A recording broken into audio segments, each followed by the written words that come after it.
सादर प्रणाम। मैं हूं हिमांशु द्विवेदी और हमारी खास पेशकश चर्चा में आपका स्वागत है।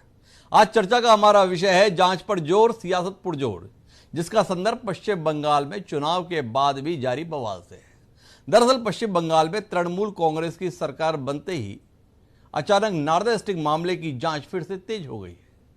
चर्चित नारदा स्टिंग मामले में सीबीआई ने ममता सरकार के 2 मंत्री फिरहाद हकीम और सुब्रत मुखर्जी समेत विधायक मदन मित्रा और पूर्व महापौर सोवन चटर्जी के घर पर छापेमारी कर उन्हें गिरफ्तार कर लिया। कार्रवाई से नाराज सीएम ममता बनर्जी सीबीआई दफ्तर में न केवल पहुंच गई बल्कि 6 घंटों तक वहां पर मौजूद रहकर विरोध भी जताती रही।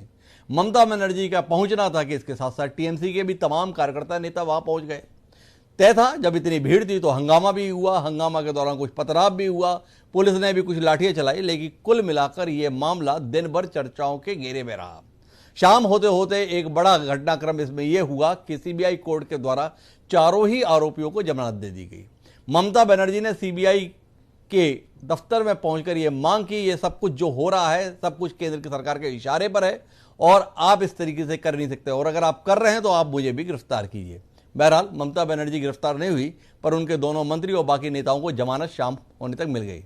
लेकिन इसके साथ ही यह सवाल पूरे देश में तैर रहा है कि आखिर ऐसे कोरोना की महामारी के बीच 5 साल 6 साल पुराने मामले को लेकर अचानक इतनी सक्रियता की वजह क्या रही। जब से पश्चिम बंगाल का एक तरफा चुनाव परिणाम आया है तब से ही मामला तनावग्रस्त बना हुआ है। भाजपा का आरोप है कि तृणमूल कांग्रेस के तमाम कार्यकर्ता गुंडों की भूमिका निभाते हुए लगातार भाजपा कार्यकर्ताओं पर हमला कर रहे हैं। जो पश्चिम बंगाल के राज्यपाल हैं धनखड़ साहब, वह तो लगातार ही ममता बनर्जी को निशाने पर लिए रहते हैं। चुनाव से पहले भी, चुनाव के बाद भी बार बार उनको लगता है कि पश्चिम बंगाल में संविधान समाप्त तो हो गया है। लेकिन सवाल उठता है कि अगर संविधान समाप्त हर रोज हो रहा है तो उसके बाद राज्यपाल और उनके संदर्भ में केंद्र सरकार क्या कुछ कर रही है। बहरहाल हम इस मामले पर आज चर्चा करके समझने की कोशिश करेंगे कि पश्चिम बंगाल में दरअसल कौन क्या चाह रहा है, और इसको समझाने के लिए 5 खास मेहमान हमारे साथ जुड़ रहे हैं, जिनके माध्यम से पश्चिम बंगाल की हकीकत को जानने, समझने और बूझने की कोशिश करेंगे। लेकिन इस सिलसिले को हम शुरू करें उससे पहले समय है आज के विचार सूत्र का। हमारा जो आज का विचार सूत्र है वो इस उलझन को व्यक्त करते हुए ही है। हमारा विचार सूत्र ये कहता है कि अपथे पदम पर्यंती हिम शुद्धवंतोपि रजो निर्मिता, अर्थात विद्वान लोग भी आवेग से अंधे होने पर कुपथ में पैर धर ही देते हैं। कालिदास के द्वारा यह वाक्य सूत्र हमें प्राप्त हुआ, जो विचार सूत्र के रूप में हमने ग्रहण किया, जिसमें यह बताया गया है कि अगर आप गुस्से में होते हैं, आवेश में होते हैं, आवेग में होते हैं, तो ऐसे में जो विद्वान व्यक्ति भी है वो भी कई बार गलत रास्ते पर अपने कदम रख देता है। तो पश्चिम बंगाल में जो कुछ हो रहा है उसमें कुपथ पर कौन है? केंद्र सरकार है, भारतीय जनता पार्टी है जो अपनी हार को, अपनी पराजय को बर्दाश्त नहीं कर पा रही है इसलिए ऐसे रास्ते पर है, या ममता बनर्जी हैं जिन्हें भारतीय जनता पार्टी का इस कदर पश्चिम बंगाल में मौजूद होना खल रहा है, अखर रहा है, बर्दाश्त नहीं हो रहा है, इसलिए उनके द्वारा इस प्रकार का व्यवहार किया जा रहा है। कुल मिला के समझने की कोशिश करते हैं और हमें समझाने के लिए 5 खास मेहमान जुड़ रहे हैं। हमारे साथ प्रियंका टिब्रेवाल हैं जो भारतीय जनता पार्टी का एक महत्वपूर्ण चेहरा है पश्चिम बंगाल में, वह हमारे साथ हैं। हमारे साथ रवि ओझा जी हैं जो तृणमूल कांग्रेस के प्रवक्ता हैं। हमारे साथ श्रवण गर्ग जी हैं, देश के जाने माने पत्रकार, वह हमारे साथ हैं। पुलिस के पहलुओं पर दृष्टि देने के लिए छत्तीसगढ़ के पूर्व डीजीपी रामनिवास जी हमारे साथ हैं, और साथ ही कानूनी पहलुओं को समझाने के लिए सुप्रीम कोर्ट के वरिष्ठ अधिवक्ता कपिल सागला साहब एक बार फिर हमारे साथ हैं। आप सबका स्वागत है। चर्चा की शुरुआत हम प्रियंका जी से करते हैं और प्रियंका जी से समझना चाहते हैं कि ये सब चल क्या रहा है पश्चिम बंगाल में।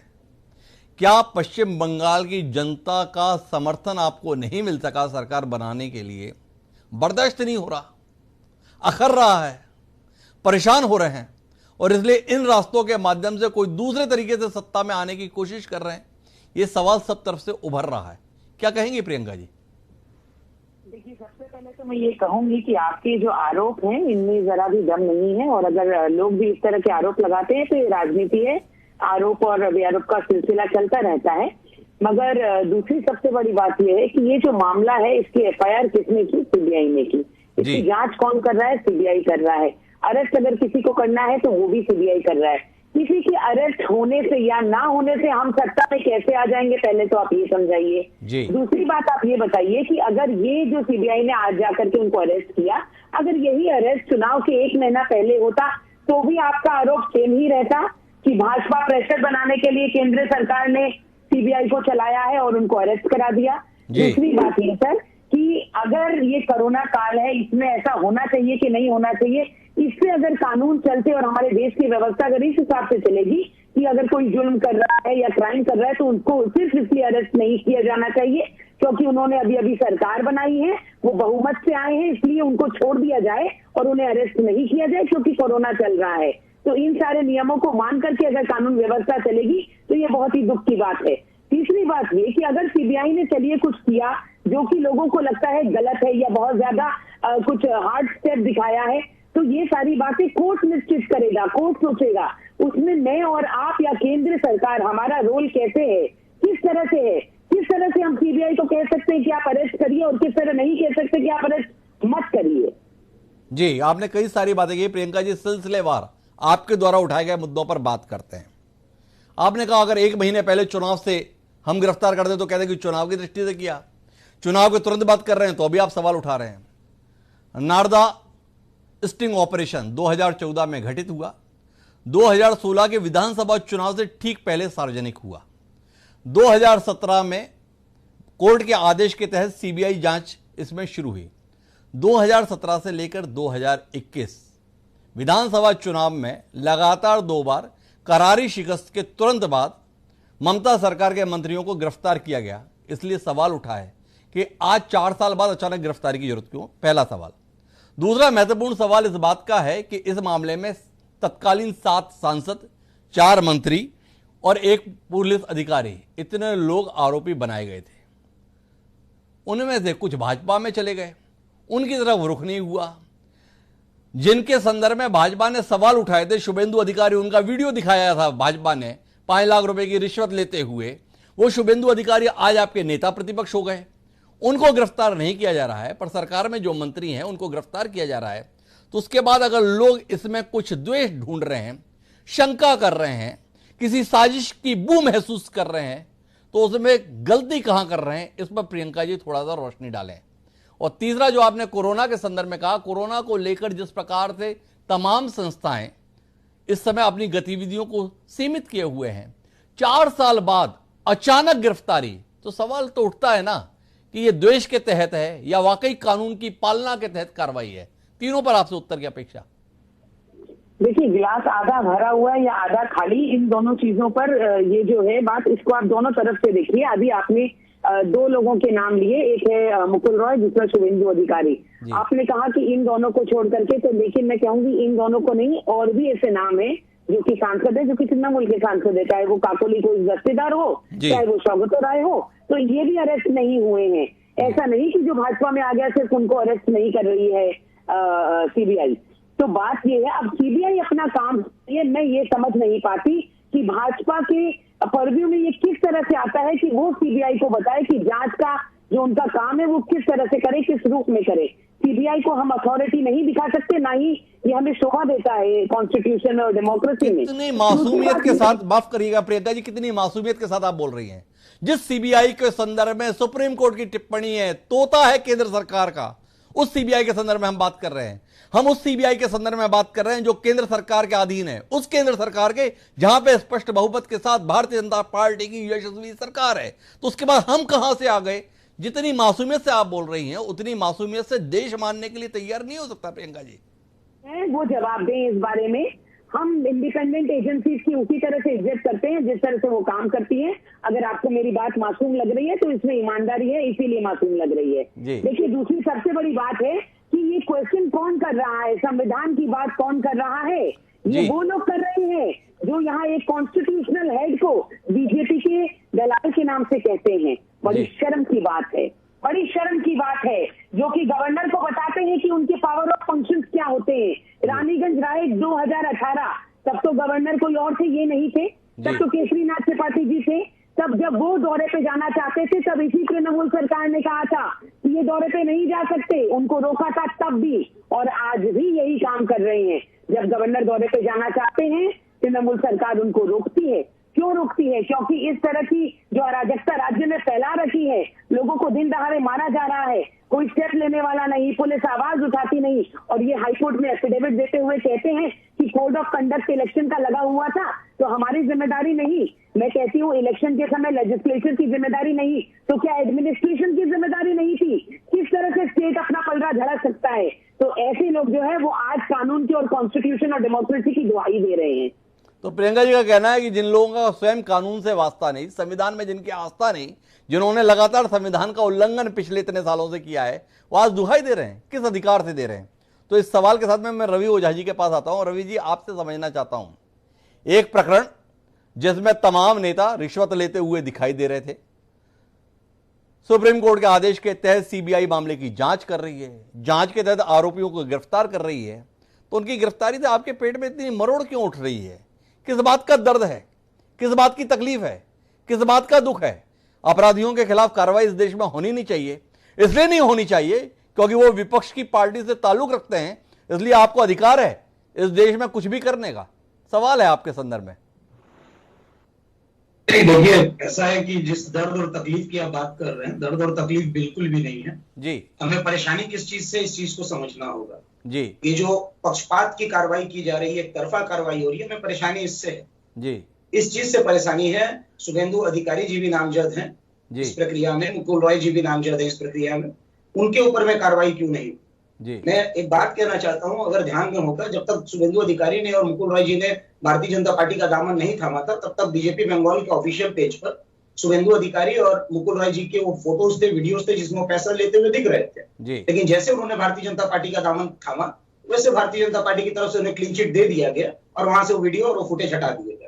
जी जी, भारतीय जनता पार्टी को मिली है। भारतीय जनता पार्टी उस हार को पचा नहीं पा रही है और उसके लिए तरह तरह के हथकंडे अपनाए जा रहे हैं, जिसमें ये लोग प्रेसिडेंट रूल की मांग कर रहे हैं। उसके बाद में भ्रांतिक वीडियोस को फैलाया जा रहा है कि पश्चिम बंगाल में हिंसाएं हो रही हैं। बहुत सारे वीडियोस का खंडन बड़े बड़े मीडिया हाउसेज ने भी किया है। जो वीडियो या तो पहले की है या फिर किसी और राज्य की है, लेकिन उसे पश्चिम बंगाल में चला करके पश्चिम बंगाल को बदनाम करने की ये कोशिश भारतीय जनता पार्टी बहुत पहले से करते आई है। रवि जी, ये बताइए कि आप कह रहे हैं कि ये राष्ट्रपति शासन लगाने की कोशिश कर रहे हैं, तो उसमें आपकी नेता ममता बनर्जी इतना योगदान देने के लिए व्याकुल क्यों है? एक प्रदेश के मुख्यमंत्री का इस तरीके से सीबीआई के दफ्तर में पहुंचना, वहां प्रदर्शन करना, धरना देना, हजारों लोगों की भीड़ इकट्ठा करना, वो भी कोविड प्रोटोकॉल का उल्लंघन करते हुए, क्या अपने आप में एक अराजकता की ओर इशारा नहीं करता? क्या आपको नहीं लगता कि आपके नेता का यह आचरण इस देश की गरिमा, प्रदेश की गरिमा के साथ खिलवाड़ करना है, या इसके अलावा कुछ और साबित कर रहे हैं आप? वो एक पार्टी की नेता ही नहीं, एक प्रदेश की मुख्यमंत्री भी है, और उसके बाद ये आचरण। नहीं, देखिए, देश की गरिमा, राज्य की गरिमा, संविधान की गरिमा, हर चीज की गरिमा को ख्याल रखते हुए हमारी नेत्री ममता बनर्जी काम करती है जी। आज वहां पर दीदी जब गई हैं तो दीदी ने कार्यकर्ताओं को कहा नहीं है, हम भी पार्टी के कार्यकर्ता हैं, हमें कोई सूचना नहीं दी गई कि आपको एकत्रित होना है जी। जिन जिन नेताओं को पकड़ा गया, आज एक बात समझने वाली है कि आज के इस कोरोना काल में भारतीय जनता पार्टी के नेता केवल चुनाव लड़ने के लिए लोगों के बीच में थे जी। आज जब चुनाव खत्म हुआ है, लोगों को बहुत सारी जरूरतें कोरोना के समय पड़ रही हैं, आज वो कहीं दिखाई नहीं दे रहे जमीन पर जी।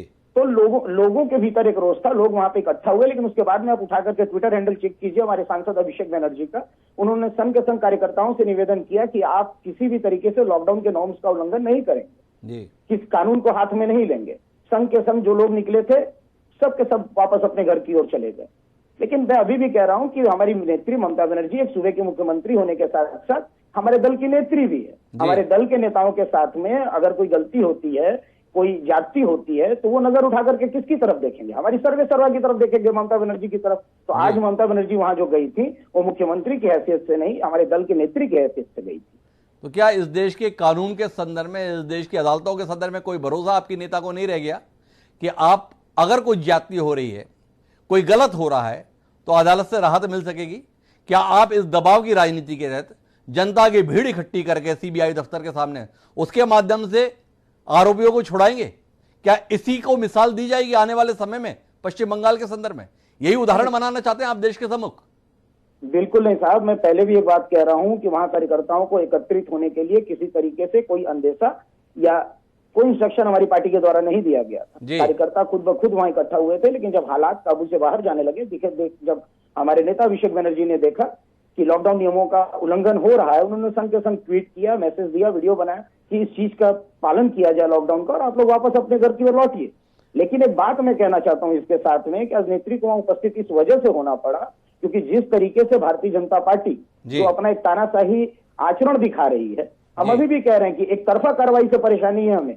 अगर हमारे नेताओं के साथ साथ शुभेंदु अधिकारी को भी गिरफ्तार किया गया होता, मुकुल रॉय को भी गिरफ्तार किया गया होता, तो शायद आज जो कुछ आपको देखने को मिला है ये नहीं देखा गया होता। ये शोभन चटर्जी को भी लपेट लिया गया इसी मामले में। क्यों लपेट लिया गया? इतने दिनों से आपकी पार्टी में थे, तब वो अभियुक्त नहीं थे, तब वो चोर नहीं थे। जैसे उन्होंने भारतीय जनता पार्टी का दामन छोड़ा टिकट के विवाद में, वैसे वो चोर हो गए। साहब, जो हमारी तरफ रहेगा चोर हो जाएगा और आपकी तरफ जाएगा साहूकार हो जाएगा। मजाक समझ के रखा है आपने लोकतंत्र को। मजाक समझ के रखा है आपने लोकतंत्र को। मैं वापस लौटूंगा रवि ओझा जी के पास, मुझे जाना है कपिल सांगला जी के पास में, लेकिन कुछ हस्तक्षेप करना चाह रहे थे प्रियंका जी। एक बार उनका हस्तक्षेप सुनते हैं और फिर जाके सांगला साहब के पास चलते हैं। जी प्रियंका जी। अभी रवि ओझा जी ने जो कहा दो चीजों के बारे में, एक तो हिंसा के बारे में और दूसरा कि ममता बनर्जी ने किसी को नहीं कहा था, वे इकट्ठा होने के लिए हो गए। आप देखिए, इतिहास के पन्ने पलट करके देखिए, जब राजीव बनर्जी को जो यहाँ के कमिश्नर थे, जब उनके घर पर जब पहुंची पुलिस, तो भी ममता बनर्जी की यही भूमिका थी। उन्होंने जाकर के उनके घर के बाहर धरना दे दिया था। इतना डर किस चीज का है? और दूसरी हिंसा की बात अभी इन्होंने कही कि सब वीडियो झूठे हैं, सारे फोटोज झूठे हैं। महिला का नाम अंजलि सिंह मेरे घर से 50 मीटर के डिस्टेंस पर रहती है। कल बम फेंका गया इनके मुंह पर, कल रात को प्रगति मैदान पुलिस स्टेशन। पता लगाइए हिंसा सच्ची है कि झूठी। जी पता लगाइए। लेकिन हम विषय से भ्रमित नहीं होते हैं, अभी तो हम केवल नारदा के संदर्भ में रहते हैं। और कपिल सांगला साहब, आपके पास में आना चाहता हूं और ये बात समझना चाहता हूं कि कानूनी दृष्टि से ये गिरफ्तारी के संदर्भ में स्थितियां क्या रहती हैं। जब मन किया सीबीआई का तो उसने लोगों को उठा लिया, गए उठा लाए, जिनका चाहा उतनों को उठाए, बाकी को छोड़ दिए। थोड़ा कानूनी दृष्टि से इस पहलू को समझाएंगे कि कानून या अदालतें इस प्रकार की जांच एजेंसियों के व्यवहार को किस दृष्टि से देखती हैं? डॉक्टर साहब, मैंने जब भी आपके चैनल में आया हूं या कहीं और पे भी, मैं सीबीआई का बहुत बड़ा फैन नहीं हूं जी। और इसीलिए नहीं हूं क्योंकि 20 साल से ज्यादा मुझे वकालत करते हो गए, सीबीआई के बहुत मैटर्स करता हूं और मैंने देखा है कि पोथे बनाते हैं जी। और बहुत बड़े केसेस बनाते हैं जिनको आप छोटे और बड़ी आराम से हैंडल कर सकते हो। पर इस केस में मैं आपको थोड़ा सा बैकग्राउंड बताना चाहता हूं। आपने एकदम सही कहा कि ऑनरेबल सुप्रीम कोर्ट ने इसको पिंजरे में तोता कहा था 2013 में, जब यूपीए की सरकार थी जी। अब इस केस को आप देखिए, 2014 में स्टिंग हुआ, 2016 में स्टिंग सामने आया और ये डेट्स बड़ी इंपॉर्टेंट है जी। 2016 में स्टिंग आया, उसी समय एक पार्लियामेंट्री कमेटी बैठी, पार्लियामेंट्री कमेटी ने कुछ नहीं करा जी। 2017 में ऑनरेबल हाई कोर्ट ने ये बोला कि ये मैटर सीबीआई के पास जाने दीजिए, सीबीआई इसकी जांच करेगा जी। 2021 तक कुछ भी नहीं हुआ जी। अब आप इसमें या तो आप ये बोल सकते हैं कि पॉलिटिकल विल नहीं थी इसमें जी, या आप बोल सकते हैं कि सीबीआई बहुत स्लो थी जी, या सीबीआई बोली कि जी बहुत बड़ा केस था। बट इशू इसमें यह है कि इसमें सैंक्शन नहीं आया था जी। और प्रिवेंशन ऑफ करप्शन के मैटर्स जो होते हैं, जो इस तरह के मैटर्स होते हैं, उसमें सैंक्शन एक बहुत जरूरी चीज होती है। अगर सैंक्शन नहीं आता तो वो केस खत्म हो जाता है, वो केस आगे बढ़ ही नहीं पाता है जी। सैंक्शन अवेट करना बहुत बड़ी चीज है। और इस केस में मैं आपको एक चीज और बता दूं, जैसे प्रिवेंशन ऑफ करप्शन एक्ट जो अमेंडेड एक्ट है, वो अभी अमेंड होके आया है 2018 में जी। इससे पहले जो एक्ट था हमारा, वो एक्ट के तहत क्वेश्चन ये होता था कि क्या जो मिनिस्टर्स हैं वो पब्लिक सर्वेंट होंगे नहीं होंगे, ये ऑनरेबल सुप्रीम कोर्ट ने डिसाइड किया था जी। तो एक इशू तो ये हो गया। फिर जब ये डिसाइड कर लिया तो ये हुआ कि अगर ये पब्लिक सर्वेंट हैं और इनके लिए सैंक्शन लेना जरूरी है, तो सैंक्शन कौन देगा जी। तो ये जो गुत्था गुत्थी है, जो मुझे समझ आया ये मैटर में, ये गुत्था गुत्थी बहुत टाइम तक चलती रही वहां पे बंगाल में जी। 1982 में अगर मैं गलत नहीं हूं तो रामदास की जजमेंट थी, जहां पे ऑनरेबल सुप्रीम कोर्ट ने ये कहा था कि जहां पे चीफ मिनिस्टर के खिलाफ केस हो, इस तरह के केसेस में गवर्नर के पास पावर होती है, गवर्नर डिसाइड कर सकते हैं 163, 164 कॉन्स्टिट्यूशन ऑफ इंडिया के अंदर जी। इश्यू एक और इंपॉर्टेंट है जो आप ही ने बोला कि क्या जो बंगाल की सरकार है वो डिले कर रही थी कि वो कोर्ट के बदले शोर शराबा या पॉलिटिकल विल से इस मैटर को संभाल सके। ये मेरे दिमाग में भी ये बात थी। अगर एक हफ्ते हो गए, बाकी सब चीज को छोड़ दीजिए कि 2016 से अगर केस चल रहा है तो आप सुप्रीम कोर्ट क्यों नहीं गए, आपने जल्दी मैटर क्यों नहीं बोला, आपने ये क्यों नहीं बोला कि चार्जशीट सीबीआई जल्दी दे, मल्टीपल चार्जशीट नहीं दे सकती, ये सारे इश्यूज एक तरफ है। पर बहुत इंपॉर्टेंट बात यह है कि अगर एक हफ्ते पहले गवर्नर ने सैंक्शन दे दिया और आप ये मानते हो कि सैंक्शन गलत था, तो आप इमीडिएटली उसको चैलेंज कर सकते थे, आप इस पे लॉ ले डाउन करा सकते थे, आप बोल सकते थे कि जी सैंक्शनिंग पावर गवर्नर नहीं है जी। क्योंकि ये इशू रोज आर्ग्यू किया जाता है, पता नहीं कितने केसेस हमने करे हैं, कितने केसेस और काबिल वकीलों ने करे हैं जहां पे सैंक्शन को चैलेंज किया गया। सैंक्शन ऐसे केसेस की सोल होती है, रूट होती है, सीड होती है। तो अगर एक हफ्ते तक आप बैठे हुए थे, आप इंतजार कर रहे थे कि आपके लोग अरेस्ट होंगे, उसके बाद आप उधर जाके शोर मचाएंगे वगैरह वगैरह, तो मुझे ऐसा लगता है कि इसको पॉलिटिकल फ्रेमवर्क में ज्यादा लड़ा जा रहा है और इसको लीगल फ्रेमवर्क में कम लड़ा जा रहा है।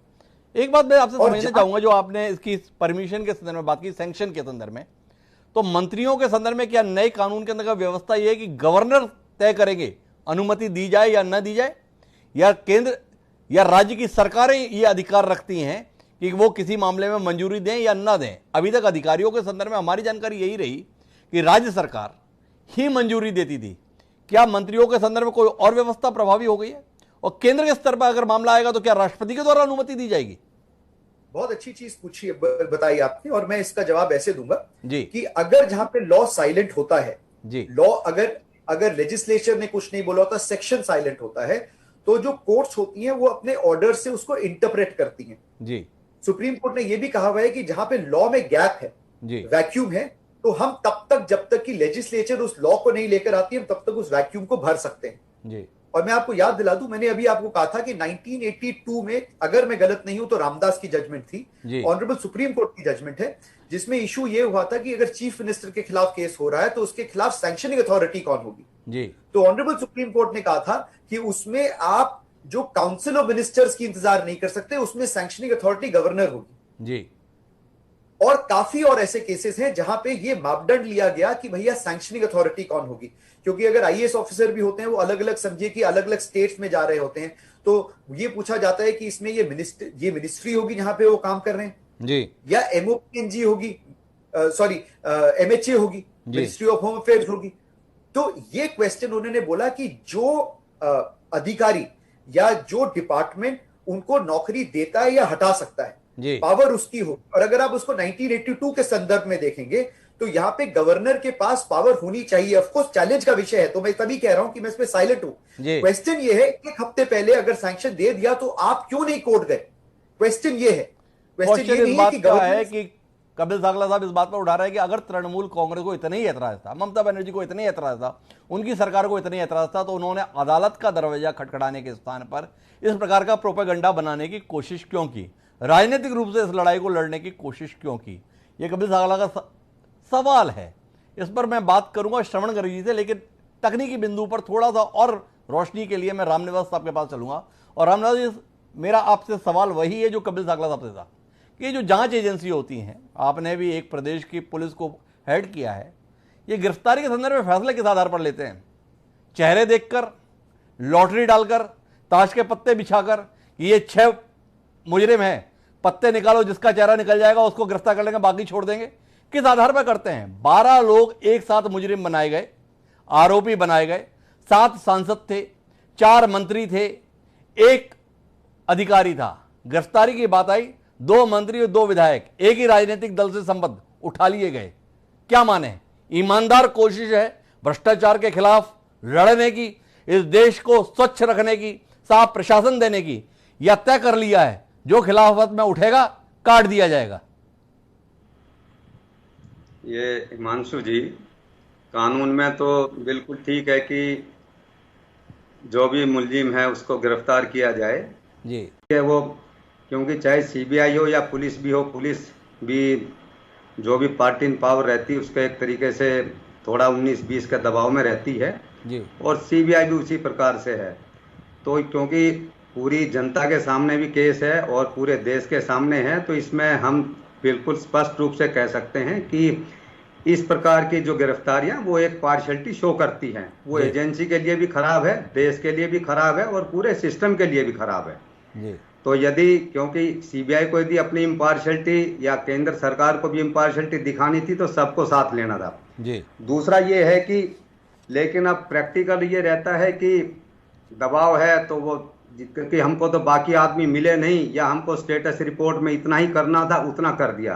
तो ये बिल्कुल एक बात ठीक कही जा रही है दोनों तरफ से भी कि इसमें एक अनपढ़ व्यक्ति को भी ये दिखाई पड़ेगा कि इसमें जो है पक्षपात हो रहा है और सीबीआई को इससे बचना चाहिए। लेकिन आजकल के जो हालात हैं या इस प्रकार का वो है जिसमें कहें कि एक उसमें रहता है कि वो कार्रवाई उस प्रकार से हो रही है। दूसरा ये है कि एक तरफ से कार्रवाई ऐसी हुई तो दूसरे तरफ से भी उससे दुगनी उन्होंने भी कार्रवाई कर दी। मतलब जो देश के हाँ कि जब यदि हम है तो भीड़ तंत्र के सामने हम कानून तंत्र भ्रष्टाचार को लीगलाइज कर देंगे जी। 2014 से है, 2016 से है, तो सीबीआई ने जो स्टेटस रिपोर्ट दी उसके बाद गिरफ्तारियां हुई तो अगलों का इंतजार करना था। 7 दिन इंतजार कर लेते, साहब ये गिरफ्तार नहीं हुए इनको भी गिरफ्तार करिए। उन्होंने भी तुरंत दान महाकल्याण करके तुरंत ही अभी गए और एक अगला रास्ता ये तय कर दिया कि अब ये केस चलेगा वेस्ट बंगाल के बाहर। अगला रास्ता ये तय हो गया है कि ये केस का जो प्रोसिक्यूशन है वो फाइल तो जो हो जाएगा वहां पे होगा, लेकिन जो बाकी पूर्व के कई मशहूर केसेस रहे जो वेस्ट बंगाल के बाहर चले जाएंगे जी। तो आज के जो टीएमसी की सरकार ने खुद ही तय कर दिया कि ये केस अब इसका जो प्रोसिक्यूशन है वो वेस्ट बंगाल के बाहर होगा। तो दोनों ही तरफ से जो है उसमें कोई अच्छी परिपाटी नहीं रही है, ना तो सीबीआई की तरफ से अच्छी परिपाटी रही है और ना ही वेस्ट बंगाल की सरकार की तरफ से भी अच्छी। मेरे 2 सवाल है रामनिवास जी, फिर मैं श्रवण गर्ग जी के पास जाऊंगा। एक सवाल तो आपसे ये है कि जिस तरीके से मुख्यमंत्री के पद पर बैठी हुई ममता बनर्जी सीबीआई के दफ्तर पर जाकर ये मांग कर रही है कि मुझे गिरफ्तार करेगा, मेरे आदमियों को गिरफ्तार किया है, क्या इस प्रकार के उदाहरण आपने अपने 37 साल की पुलिस सेवा के अंदर का पहले देखें कि हमारे यहां पर ऐसे सम्मानित पद पर पहुंचे हुए लोग इसी प्रकार के आचरण की मिसाल कायम करते रहें? पहला सवाल ये। दूसरा, हमारे साथ में जो प्रियंका जी हैं भारतीय जनता पार्टी की ओर से, उनका कहना है सीबीआई के संदर्भ में क्या बात कर रहे हैं आप लोग, सीबीआई कोई हम लोगों के नियंत्रण में है, सीबीआई एक स्वतंत्र सम्मानित संस्था है। तो वो स्वतंत्र और सम्मानित संस्था के संदर्भ में सवाल उठाना कितना गैर वाजिब है? रामनिवास जी, इन 2 सवालों के संदर्भ में आपका नजरिया। अब वैसे तो क्या है कि माननीय मुख्यमंत्री जी हैं, वेस्ट बंगाल की हैं, बहुत सम्मानित नेता हैं, उनके बारे में टीका टिप्पणी करना बहुत उससे वो रहेगा। लेकिन कानून के हिसाब से जो है वो एक वहां जाके राजनीति कर रही हैं कि कानून के हिसाब से कि मेरे को अरेस्ट कर लीजिए, भाई साक्ष्य नहीं है तो आपको किस बात के लिए अरेस्ट करें। लेकिन जैसे हमारे टीएन रवि ओझा जी ने बताया कि वो एक अपने पार्टी लीडर के हैसियत से ये दिखाना चाह रही हैं कि मैं आपके साथ खड़ी हूँ। और मुख्यमंत्री के रूप में तो ना तो उनको एक बोलना ही चाहिए था, ना कानून में उनका कोई, लेकिन वो पार्टी एक पार्टी की लीडर है वहां पे, तो वो वहां ये शो कर रही है कि मैं अपने किसी भी छोटे बड़े कार्यकर्ता या किसी भी समय उनके साथ हूँ। लेकिन भ्रष्टाचार के केसेस में इस प्रकार से खड़ा होना जो है वो ना तो पार्टी कोई छवि कोई अच्छी प्रदर्शित करता है, क्योंकि पूर्व के जितने भी केसेस देख लीजिए, आम जनता भले बोले नहीं लेकिन भ्रष्टाचार के केसेस में उनका रिएक्शन हमेशा से, चाहे तमिलनाडु के प्रकरणों में देख लो चाहे बिहार के प्रकरणों में देख लो, मैं किसी का नाम नहीं लेना चाहता, कि भ्रष्टाचार में आम जनता जो बहुत पहले ही त्रस्त है और उसमें एक्स हो या वाई हो सभी से त्रस्त है, तो वो उसमें नहीं करना चाहिए था। क्योंकि लेकिन वो इतनी बड़ी नेता, मैं उनको कोई सुझाव भी नहीं दे सकता, ना मैं उस पर टीका टिप्पणी करना चाहता। रही सीबीआई की बात, तो सीबीआई का भी जो है इस प्रकार से जो कार्रवाई है, यदि आपको बहुत निष्पक्षता थे तो सभी को लेते, चाहे कांग्रेस हो चाहे बीजेपी हो, जो भी उसमें थे सबको साथ लेते और उठा के अरेस्ट करके और कोर्ट में पेश कर देते, वहां ले जाके जो भी निर्णय होता। तो उनकी तरफ से भी जो सीबीआई का व्यवहार भी जो रहा वो भी बहुत बड़ी एजेंसी है और उस पर भी अब उसमें ये बहाना ये रहेगा कि साहब हमको तो आज इनके खिलाफ इतने एविडेंस मिले, कानून में हमारे जो कपिल सांखला जी बैठे हैं वो कहेंगे हमको तो आज इनके खिलाफ वो एविडेंस मिले थे, इनके खिलाफ अभी एविडेंस नहीं मिले थे। वो एक ताकि एविडेंस हमको इतने ही मिले थे, इतने अभी हमको इकट्ठे करने थे। तो वो एक आम जनता के सामने वो चीज चलती नहीं है, ये कानून में बोलने में चल जाएगी, लेकिन निष्पक्षता का जहां मापदंड रहेंगे वो ना तो सीबीआई का निष्पक्षता प्रदर्शित हो रही है और ना ही गरिमा जो है वेस्ट बंगाल सरकार की प्रदर्शित। रामनिवास जी की दोनों पक्षों के संदर्भ में शुद्धता है, ना तो सीबीआई के द्वारा कोई अच्छा उदाहरण प्रस्तुत किया गया और ना ही पश्चिम बंगाल की सरकार या उसकी मुखिया के व्यवहार के संदर्भ में उन्हें लगता है कि यह कोई एक गरिमापूर्ण आचरण है। इन सब की चर्चा के निष्कर्ष के लिए पहले चरण की हम श्रवण गर्ग जी की ओर रुख करते हैं। और श्रवण जी, आपसे समझने में 2-3 बिंदुओं की, क्या आप भी ये महसूस करते हैं कि पश्चिम बंगाल में सरकार बना पाने में नाकामी को बर्दाश्त कर पाना भारतीय जनता पार्टी के लिए बहुत मुश्किल जा रहा है? समझ नहीं आ रहा कि ये नाकामी कैसे से आई, इसलिए कैसे भी कुछ ना कुछ तो करना है। क्या इस दिशा में कदम को देखा जाए 4 साल बाद अचानक गिरफ्तारी के संदर्भ में? एक, और दूसरा, ममता बनर्जी क्या भारतीय जनता पार्टी या केंद्र सरकार के बुने हुए जाल में अपने आचार और व्यवहार से फंसती नहीं जा रही हैं? 2 सवाल आपसे।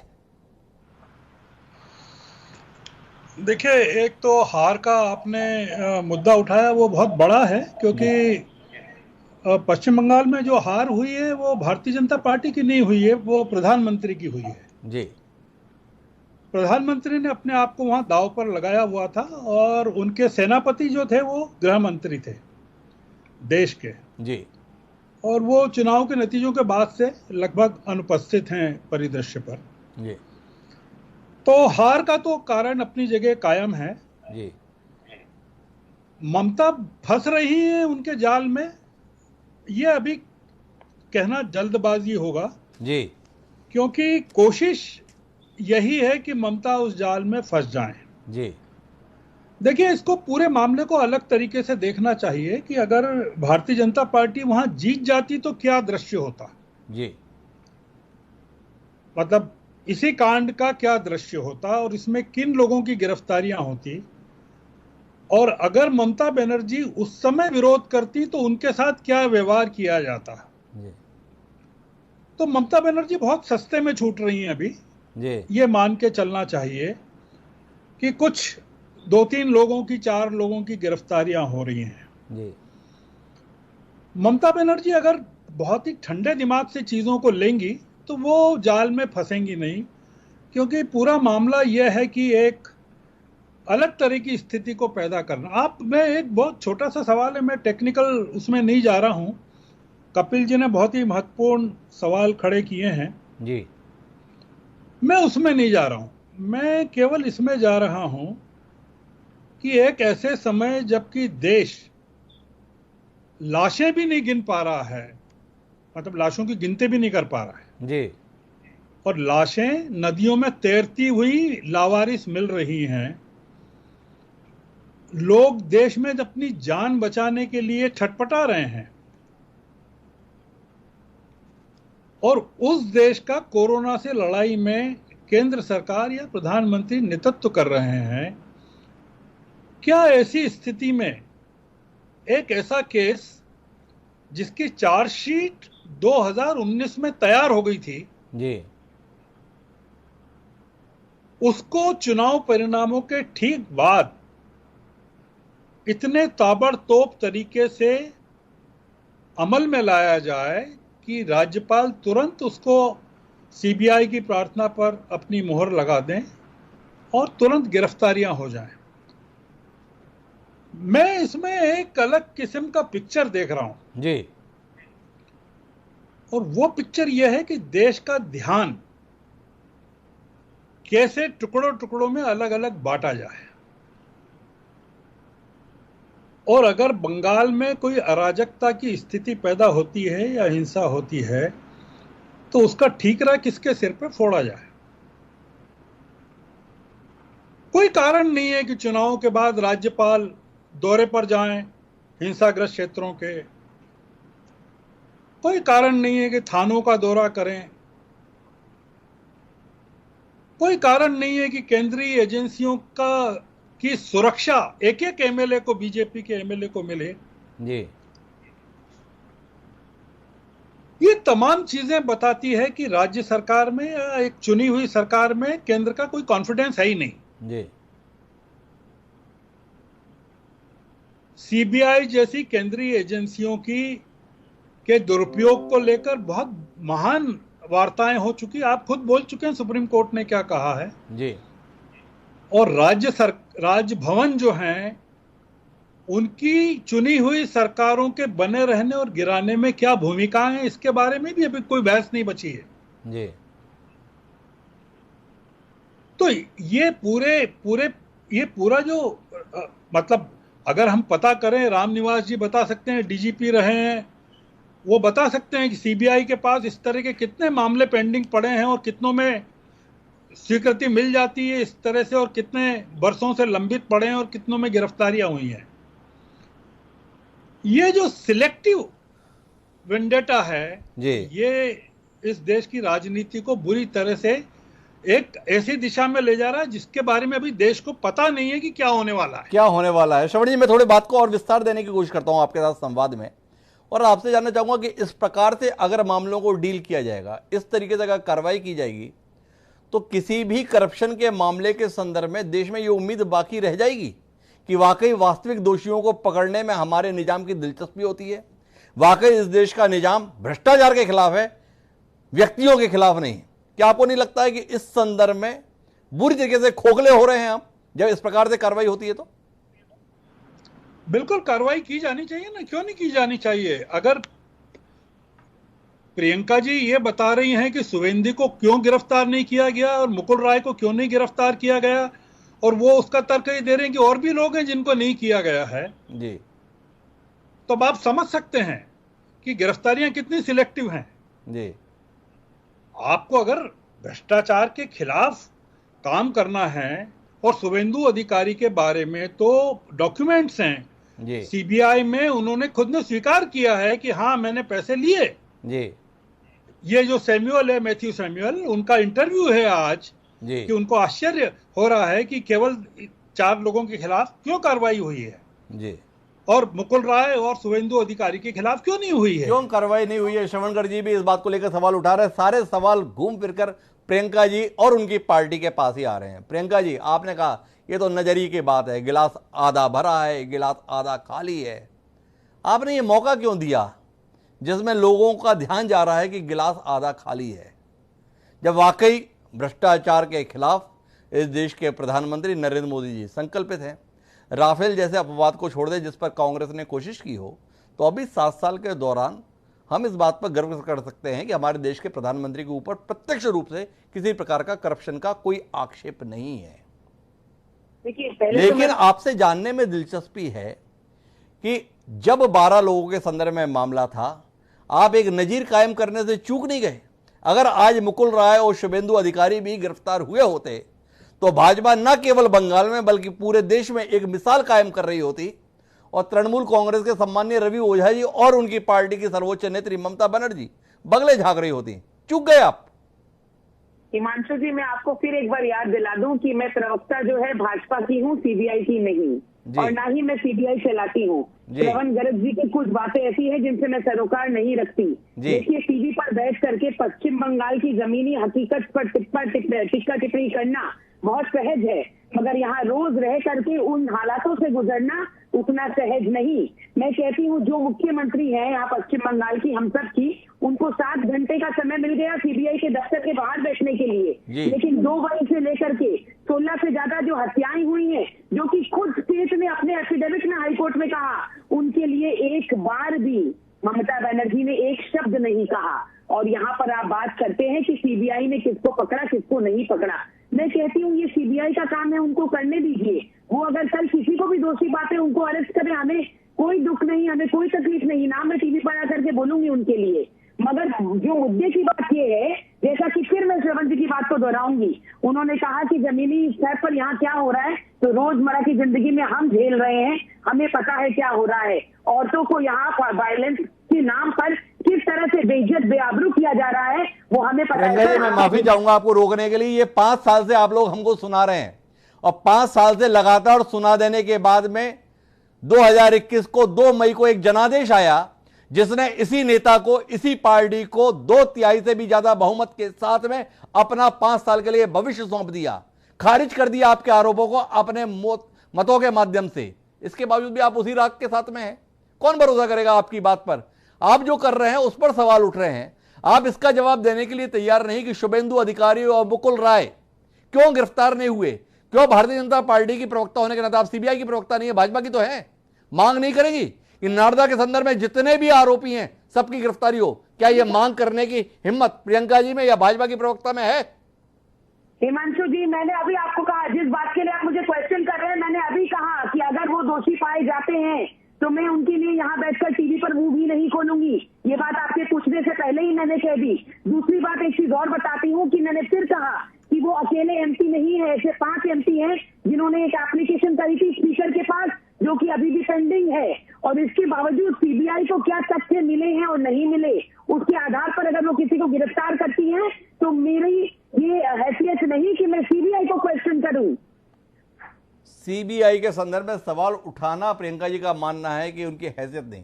एक और सवाल कर लेता हूं प्रियंका जी, क्या आपको नहीं लग रहा है कि आज की इस कार्रवाई से कुल मिलाकर नुकसान भाजपा को ही हुआ, आपकी केंद्र में बैठी हुई सरकार को ही हुआ? सुबह आपने मंत्रियों को गिरफ्तार किया, सीबीआई का केस इतना ही मजबूत था, सीबीआई के तर्कों में इतना ही दम था, सीबीआई की दलीलें इतनी ही अच्छी थी, तो कोर्ट ने इनकी जमानत क्यों दे दी? क्या आपको नहीं लगता है चूक गए आप मामले के संदर्भ में, केंद्र के स्तर पर, भाजपा के स्तर पर? ना हमने गिरफ्तार किया, ना हमने जमानत दिलवाई है। गिरफ्तार सीबीआई ने किया, जमानत कोर्ट ने दी। तो आपको इसमें कोई नाखुशी नहीं सीबीआई के काम को लेकर कि सीबीआई ने कैसा केस बनाया, गिरफ्तार करते हैं मंत्रियों को और एक दिन भी जेल में बिताने के लिए मजबूर नहीं कर पाए, शाम को जमानत पर छूट गए? इस बात को लेकर कोई नाराजगी नहीं है प्रियंका जी आपकी कि करप्शन के मामले में इस कदर से लचर तरीके से काम हो रहा है?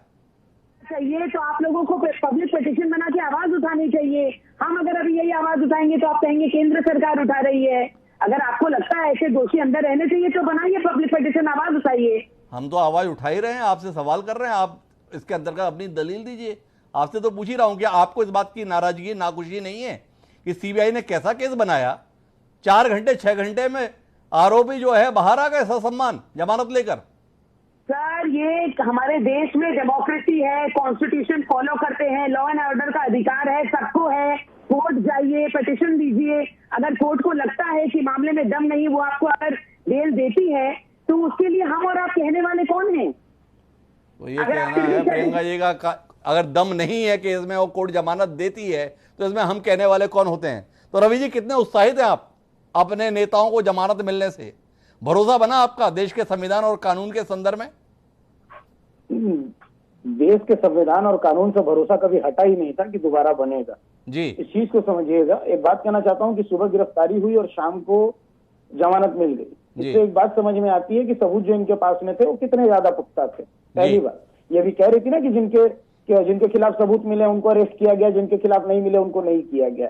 एक चीज देखिएगा कि ये जो गिरफ्तारियां की गई हैं कितनी सेलेक्टिव रही हैं कि जो लोग भारतीय जनता पार्टी में नहीं है उनको गिरफ्तार किया गया और जो लोग भारतीय जनता पार्टी में जाकर के किसी मसले को लेकर के वापस बाहर चले आए उनको गिरफ्तार कर लिया गया। ये सरासर मेरी समझ में, मैं श्रवण शर्मा जी की बात से इत्तेफाक रखते हुए एक बात कहता हूं कि मेरी समझ में सरासर अभी जो वर्तमान स्थिति कोरोना को लेकर के भारत की चल रही है, जहां लाशें, अब यह अवस्था हो गई है कि दफनाने के लिए जमीन कम पड़ रही है, लकड़ियां कम पड़ रही हैं, जलाने के लिए लाशें नदी में बह रही हैं।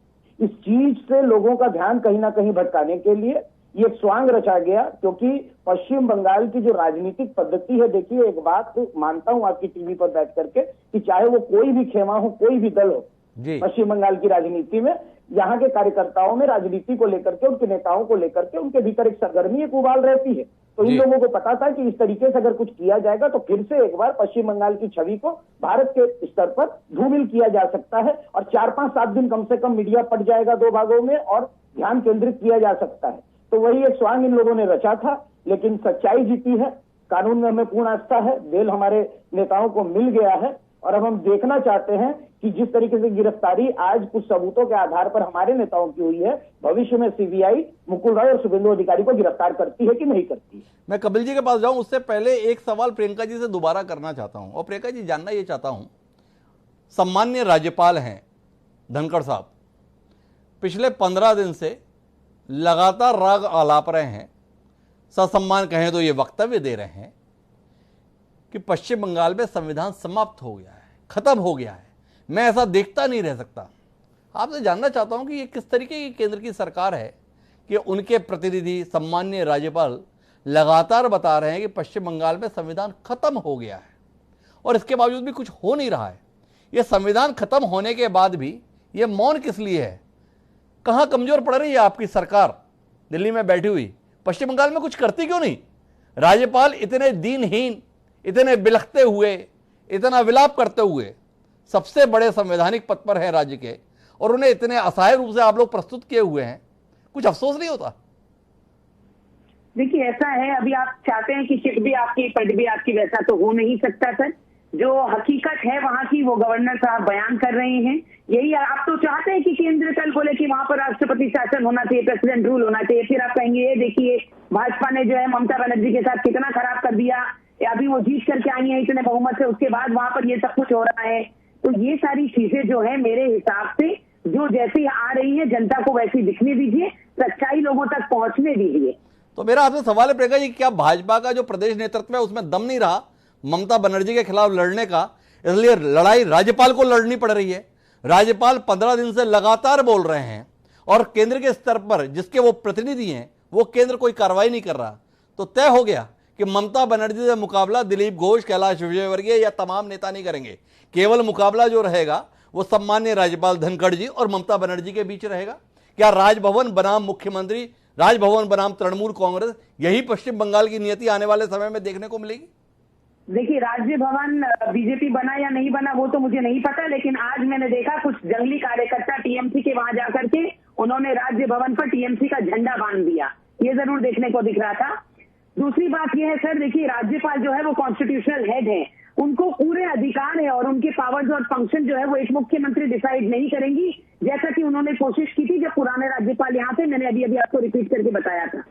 तो राज्यपाल का पूरा अधिकार है कि वो जाएं और देखें कहाँ वायलेंस हो रही है, नहीं हो रही है, और इस पर अगर वो कुछ सामने लेकर के आते हैं तो जरूर केंद्र को भी इस पर सोचना चाहिए। और मैं तो कहती हूँ केंद्र क्यों, पूरे देश को आवाज उठानी चाहिए अगर कहीं पर इस तरह की अराजकता का माहौल है। प्रियंका जी अब इस नतीजे पर पहुंचे, यहाँ केंद्र को कुछ सोचना चाहिए। अभी तो उन्होंने कहा था चित्त भी आपकी, पट्ट भी आपकी।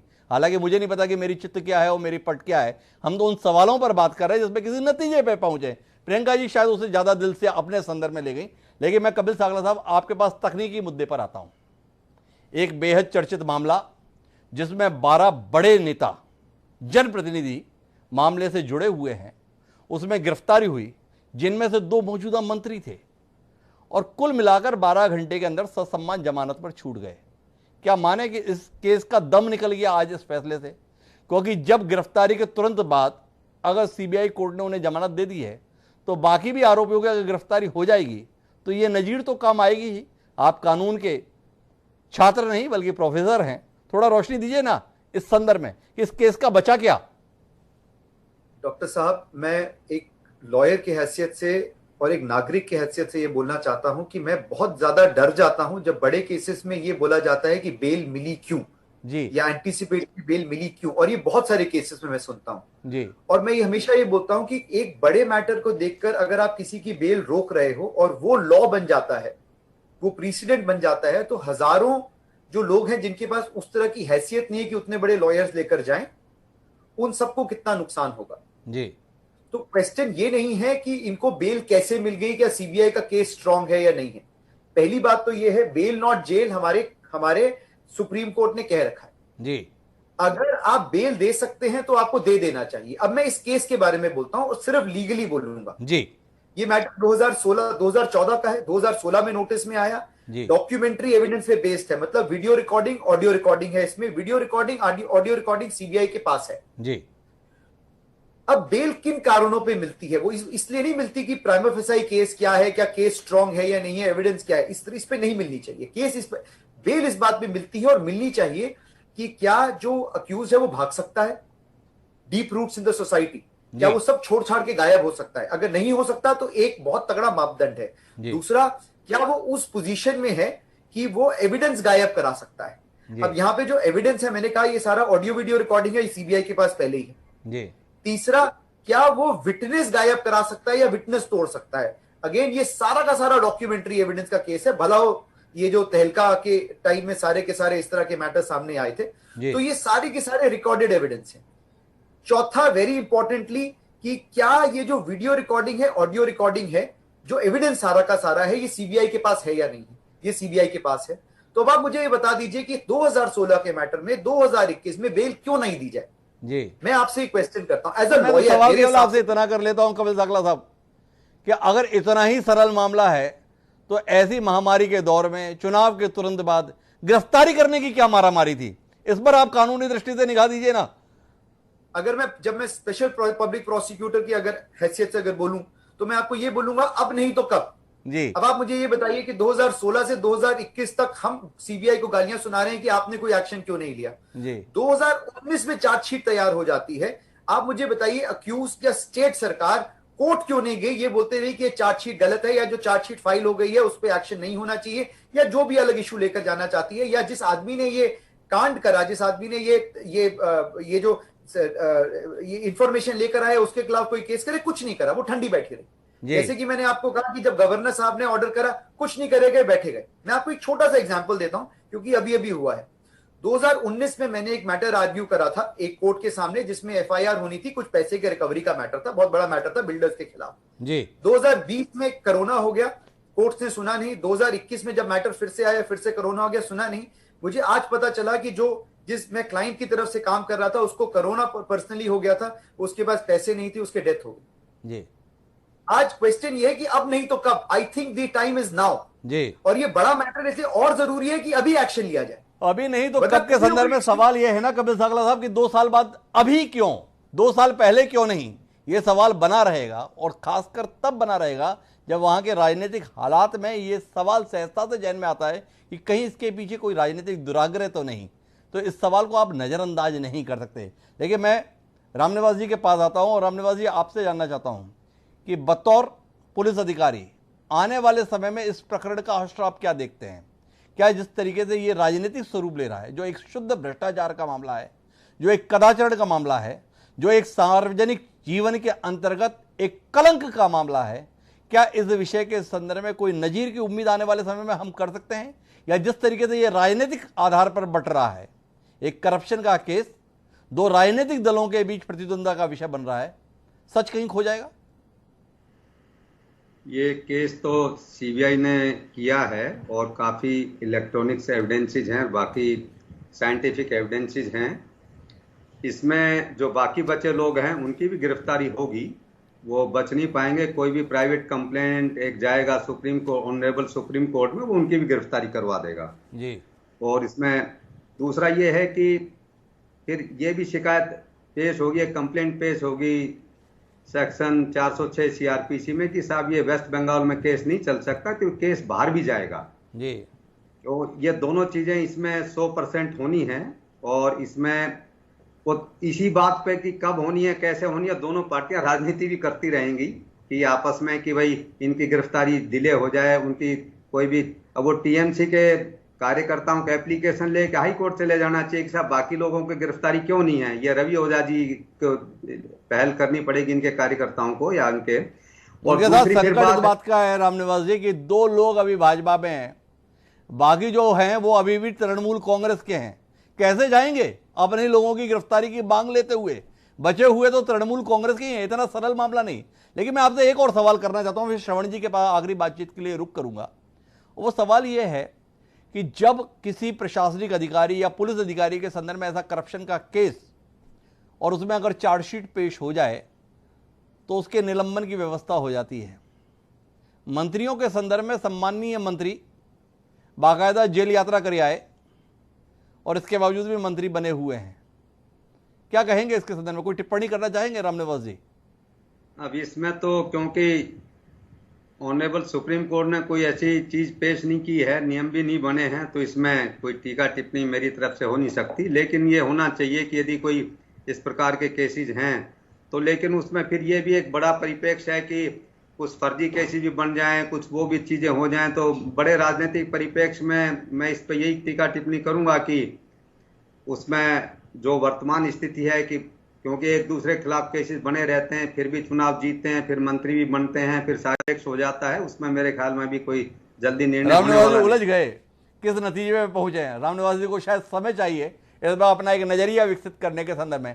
कभी मौका आएगा तो हम इस बार बात करेंगे। लेकिन श्रवण जी, मैं आखिरी बातचीत के लिए आपकी ओर रुख करता हूं और समझना चाहूंगा कि पश्चिम बंगाल चुनाव के बाद एक नई राह पर चले, एक नई नजीर बने, एक सरकार तीसरी बार वहां की जनता के द्वारा इतने स्पष्ट बहुमत के साथ चुनी गई, पर हो सब कुछ उसके उलट रहा है। लोकतंत्र की दृष्टि से आप किसे क्या देख रहे हैं, इस पर आपकी टिप्पणी चाहिए। नारदा पे हमने बात कर ली, कोर्ट ने जमानत दे दी, आगे ये निपटते रहेंगे, लेकिन इस चक्कर में इस देश का लोकतंत्र, इस देश का संविधान और कहीं ये देश ना निपट जाए, ये चिंताएं कहीं जहन में आती हैं। श्रवण गर्ग जैसे अनुभवी व्यक्ति क्या दिशा देख रहे हैं? मैं आपको आपके सवाल का जवाब देने के पहले केवल एक चीज बताना चाहता हूं जी, कि सीबीआई ने अगस्त 2017 में जी इस चीज को बोला है कि 115 पॉलिटिशियंस को इन्वॉल्व हैं उसमें जी, ऐसे करप्शन के 6400 मामले सीबीआई के पास विभिन्न ट्रायल स्टेज पे लंबित हैं जी, 6400 करप्शन के मामले हैं जिसमें 115 पॉलिटिशियंस इन्वॉल्व हैं। ये पूरा मामला नियत का है जी, ये समय का नहीं है। कपिल जी कह रहे हैं कि अब नहीं तो कब जी, तो वो अब नहीं तो कब तो 1947 से निकालना पड़ेगा जी, कि अब नहीं तो कब। जी, ये आज का मामला नहीं है। आज तो हमको इसमें से बू आ रही है डिक्टेटरशिप की, जी, इसमें बू आ रही है कि डेमोक्रेसी पर सबसे बड़ा खतरा है। जी, आपने सवाल किया कि ममता बनर्जी क्यों गई। जी, सड़क की लड़ाई लड़ने वाले नेता को, जिसके कार्यकर्ताओं को गिरफ्तार किया जा रहा है इस तरह से,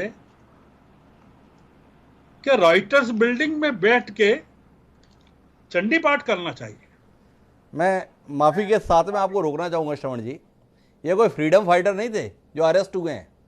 भ्रष्टाचार के मामले में संलिप्त लोग हैं जिनके ऊपर अपने पद के दुरुपयोग के संगीन किस्म के आरोप हैं, जिसके बाकायदा एविडेंस के संदर्भ में बात कही जा रही है। अगर एक प्रदेश का मुख्यमंत्री केवल चूंकि मेरे कार्यकर्ता हैं, अगर गलत भी किया है तो मैं उनके साथ हूं, इस भावना के तहत अगर जाएगा तो फिर जाकर लोक लाज के लिए गुंजाइश रह जाएगी क्या? श्रवण जी, आपने तो अपनी जिंदगी केवल इन मुद्दों पर संघर्ष करने में गुजार दी, क्या कहेंगे आप? नियत की बात कर रहा हूं। ममता बनर्जी ने क्या ये मांग की कि इनकी गिरफ्तारी गलत की गई और भ्रष्टाचार का कोई आरोप नहीं है और इनको छोड़ा जाए? जी, जब उन्होंने मैं माफी चाहूंगा श्रवण जी, चर्चा में मैं आपको बीच में रोक रहा हूं। ममता बनर्जी ने तो उनका साथ तभी दे दिया जब ऐसे आरोपों में जुड़े हुए लोगों को अपने मंत्रिमंडल में एक बार फिर शपथ दिला के शामिल किया। तो ममता बनर्जी का साथ ऐसे आरोपों के संदर्भ में तो स्पष्ट है। क्या ममता बनर्जी इतने विशाल जनमत को लेने के बाद क्या ऐसे आरोपों से जुड़े हुए व्यक्तियों को अपने साथ रखने के लिए इतना ज्यादा बाध्य है और इस स्तर पर मुकाबला करना चाहती हैं कि सीबीआई ने अगर गिरफ्तार कर लिया तो इस दौर में हजारों की भीड़ के साथ मौजूद हो गई? क्या आपको इसमें कुछ भी अनुचित नहीं लग रहा श्रवण जी? क्या आपको लगता है कि शुभेंदु अधिकारी जो इसी मामले में चार्जशीटेड आरोपित हैं, क्या उनको भारतीय जनता पार्टी को लीडर ऑफ द अपोजिशन बनाना चाहिए? इसका जवाब तो प्रियंका जी देंगी। प्रियंका जी का तो कहना है कि सीबीआई जब चाहेगी तो उसके संदर्भ में कार्रवाई करेगी। मैं तो उनसे पूछते पूछते थक गया, उन्हें मेरी मंशा पर ही संदेह हो गया। ग्राम से चुनाव का टिकट देना चाहिए जी। आप चाहते हैं कि सारी ईमानदारी का चोला जो है ममता बनर्जी को पहनना चाहिए, भारतीय जनता पार्टी में सारे भ्रष्ट लोगों का प्रवेश चलेगा और वो उच्च पदों पर प्राप्त भी होते रहें। आप ये जो अपेक्षा कर रहे हैं ना हिमांशु जी, वो अपेक्षा ये कर रहे हैं कि सारा का सारा जिम्मा जो है पवित्रता का वो मुख्यमंत्री के जिम्मे है। भारतीय जनता पार्टी का इसमें कोई लेना देना नहीं है और आदर्श जो है, जो सत्ता के शीर्ष पे बैठा, उसको उपस्थित करना चाहिए। तो ऐसी स्थिति में तो हम आदर्श के लिए प्रधानमंत्री से भी उम्मीद कर सकते हैं, वो भी आदर्श उपस्थित करें। निश्चित रूप से हम उनके संदर्भ में अपेक्षा कर सकते हैं। मेरा समय समाप्त हो रहा है, नहीं तो इस चर्चा पर विस्तार की और गुंजाइश बाकी थी। लेकिन महत्वपूर्ण बात यह है कि जो कुछ भी पश्चिम बंगाल में घटित हो रहा है वो जिसके लिए भी लाभप्रद हो, इस देश और प्रदेश के लिए तो लाभप्रद हरगिज भी नहीं है, लोकतंत्र के लिए भी नहीं है। चाहे सीबीआई का इरादतन चुन चुन कर लोगों को गिरफ्तार करना हो या एक राज्य की मुख्यमंत्री का ऐसे आरोपियों के संदर्भ में खुलकर समर्थन में खड़ा होना हो। दोनों ही नज़ीर इस देश के इतिहास को बर्बाद करने की किस्सों में ही लिखी जाएंगी। उम्मीद है जो भी हुक्मरान चाहे प्रदेश में है चाहे देश में है अपनी जिम्मेदारियों को समझेंगे और उसके अनुरूप आचरण करने की कोई एक ईमानदार कोशिश तो हमें करते हुए नजर आएंगे। बहरहाल आप सभी मेहमानों को बहुत बहुत धन्यवाद एक अहम चर्चा का हिस्सा बनने के लिए, जिसके निष्कर्ष के संदर्भ में असल में कोई उम्मीद इसलिए नहीं जाग रही है कि जो लोग इस समय सियासत में हैं उनके स्तर पर अपने उद्देश्य की पूर्ति ज़्यादा महत्वपूर्ण हो गई है बजाय देश की बेहतरी के लिए कुछ करने के। इसीलिए सवाल उठते हैं और इसीलिए हमारा आज का शेर भी इसी को समर्पित है कि वो कहता है कि कोई बचने का नहीं सबका पता जानती है, कि कोई बचने का नहीं सबका पता जानती है, किस तरफ आग लगाना है हवा जानती है। मंजर भोपाली ने जो ये लिखा था ना, ये सियासत के संदर्भ में लिखा था। ये जो सियासत का खेल है ये बहुत बुरा खेल है। देखें, जिस लोकतंत्र पे हम गर्व करते हैं वो सियासत के इस खेल से बाहर निकल कर वाकई उन उद्देश्यों को पूरा करेगा जिन उद्देश्यों के साथ इस देश का संविधान लिखा गया था। बहरहाल अब मुझे दिया याद, सादर प्रणाम।